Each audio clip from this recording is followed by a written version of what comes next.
Hello friends, मध्ये आपलं स्वागत आहे। आज आपण स्पेशली खास शोल्डर उतरण्यासाठीचा आणि काखे जे कमी जास्त होतं त्याच्यासाठीचा आपण इथे व्हिडिओ बघणार आहोत। पाठीमागचा पार्ट मी रेडी करून घेतलाय, जो आपण फ्रंट पार्ट आहे तो रेडी केलाय। यात तुमचा शोल्डर उतरण्याचा जो प्रॉब्लेम होतो तो आपण पाहणार आहोत। तर हा जो आपला फ्रंट पार्ट आहे आपण हा उलटा ठेवायचा आहे, पाठीमागचा पार्ट आपण सरळ ठेवलाय आणि फ्रंट पार्ट आपण इथे उलटा ठेवून घेतलाय। तर बघा, गळ्याचा जो आपण घेरा आहे आणि डीप नेक आहे त्यानुसार आपण शोल्डर हे कसं स्टिच करायचं हे लक्षात घेतो। तर तुमचे 36 साईजचा ब्लाऊज असेल आणि तुम्ही 3 इंचाचा गळ्याचा घेरा घेतलाय, 6 इंच पूर्ण शोल्डर घेतलंय, तर आपल्याला तिरकस मुंढ्याकडे डाऊन करायचंय। आता इथे आपला 32 इंचाचा ब्लाऊज आहे, मी याचा 2.25 गळ्याचा घेरा घेतलाय, 5.5 आपण पूर्ण शोल्डर घेतलंय। तर याला आपल्याला स्टिच करताना याला मी गळ्याच्या साईडने तिरकस डाऊन करणार आहे या पद्धतीने।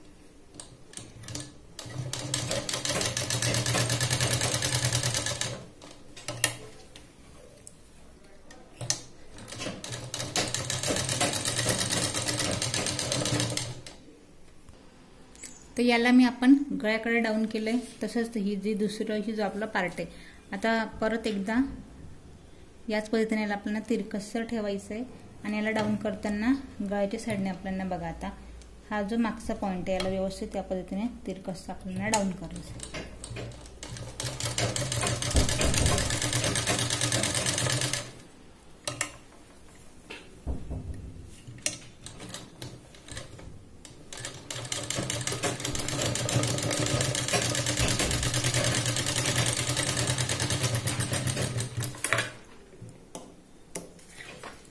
आता बघा, शोल्डर ज्यांचं डाऊन होतं स्पेशली त्यांच्यासाठी आपण गळ्याला चेस्ट वाईज आणि गळ्यानुसार आपल्याला गळ्याचा जो शोल्डर आहे ते आपल्याला या पद्धतीने गळ्याच्या साईडने तिरकस आपल्याला याला स्टिच करायचं राहतं।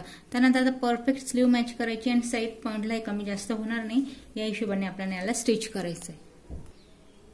आता इथे बघा, हा जो आपला शोल्डर वाला पॉइंट आहे ही आपली स्लीव आहे। फ्रंटची जी गोलाईचा पार्ट आहे तो आपल्याला पुढच्या साईडला मॅच करायचं आहे। दोघही जे स्लीवचे पॉइंट आहे ते असे आपल्याला सरळ ठेवायचे आणि मिडल पॉइंट शोल्डरवरती ठेवायचा आहे आणि याला स्टिच करताना आपण सुरुवात शोल्डर पासूनच करूया, जेणेकरून दोघही साईडला एकसारखी बाही इथे मॅच होईल, कमी जास्त होणार नाही या हिशोबाने आपल्याला याला मॅच करायचं आहे। अर्धा इंच आपण आत जायचंय आणि गोलाईमध्ये इथे स्लीव लावायची।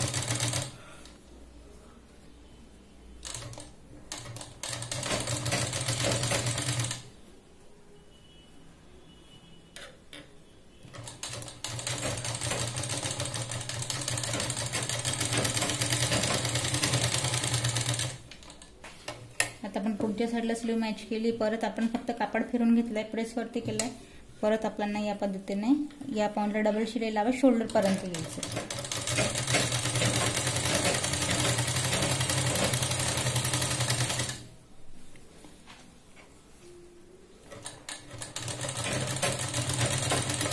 आता इथे आपण शोल्डर पॉइंट पर्यंत आलोय। आता हा जो आपला स्लीवचा पाठीमागचा पार्ट आहे तिथे आपल्याला स्लीव मॅच करायची।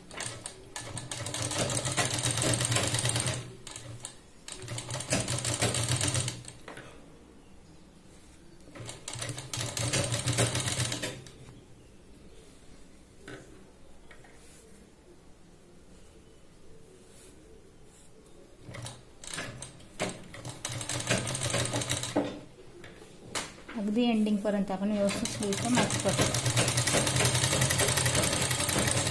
तर बघा, परत आता आपल्याला स्लीव आपली मॅच झाली आहे, पण मी धागा शोल्डर पॉइंट पासून बाहेर काढून जेणेकरून आपल्या पाठीमागच्या पार्टला डबल शिलाई लावून घेऊ।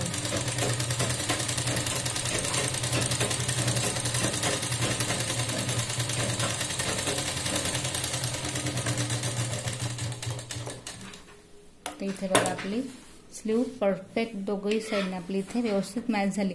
आता साईड पॉइंट पासून आपण याला फिटिंग लावून घेऊया। या पॉइंट पासून आता आपल्याला काखेतला पार्ट काखेत ठेवायचा आहे आणि मॅच करायला या पॉइंट पासून आपल्याला अर्धा इंच नाही तर टेपच्या फक्त 2 लाईन एवढ्या आपल्याला इथे शिलाई लावून घ्यायची।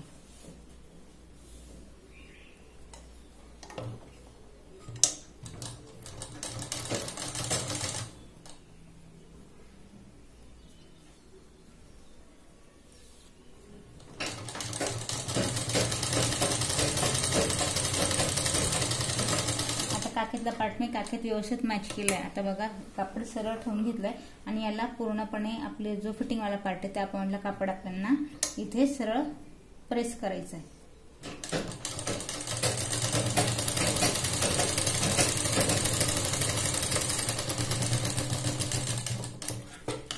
तर बघा आता साइड पॉइंट पासून कुठल्याही प्रकारचं कमी जास्त न होता काखेतला पार्ट आपण इथे काखेत मॅच केलाय आणि इथे सरळ शिलाई लावून झाली।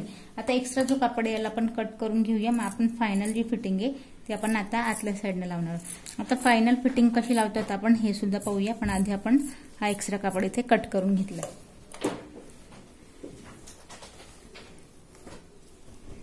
आता बघा ह्या आतल्या पॉइंट पासून एक आधी आपण फायनल फिटिंग टाकण्याआधी आपण एक अर्धा इंच आतल्या साइडने सरळ शिलाई लावून घेऊया। आपण माप घेऊन फायनल फिटिंग इथे लावणार आहोत।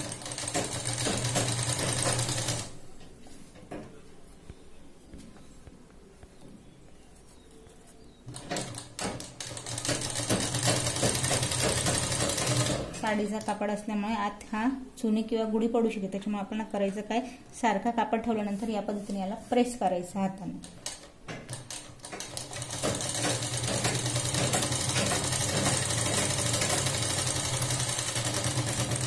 आता साधारण बघा आपला इथे कापड इथे अर्धा इंच आपल्या इथे फोल्ड झालाय। आता इथून पुढे आपल्याला परफेक्ट माप टाकून घ्यायची आणि त्यानुसार आपण इथे फिटिंग लावून घ्यायची। आता बघा आपण फायनल फिटिंग टाकायची आणि माप कशी घ्यायची। आता हा जो आपला मुंड्याचं माप आहे ते पूर्ण आहे 10 इंचाचं। त्याला काय करायचं, डबल स्लीव कापडांना हाताने प्रेस करायची आणि इथे 5 वरती एक पॉइंट द्यायचा आहे। 5 वरती एक पॉइंट दिला तिरकस। आता हे चेस्टचं माप। आता हा जो आपला पार्ट आहे हा आपला हुक पट्टीवाला पार्ट आहे, त्याच्यामुळे कापड व्यवस्थित प्रेस करायचं आहे आणि चेस्ट घेर आहे आपला इथे 32 इंचाचा। तर आपल्याला हा कापड इथे प्रेस करून एक 8 इंचावरती आपल्याला माप घ्यायचंय 8 चौक 32। यात मी अर्धा इंच या पॉइंटला आपल्याला लुजिंग द्यायची इथपर्यंत आणि 28 इंचाचा आपला इथे कमर घेर आहे। तर आपला हा जसं की मी तुम्हाला सांगितलं हा आपला हुकवाला पार्ट आहे, तर इथे मी परत अर्धा इंचाची लुजिंग दे 7.5 वरती आपण इथे एक पॉइंट देऊन घेतलाय।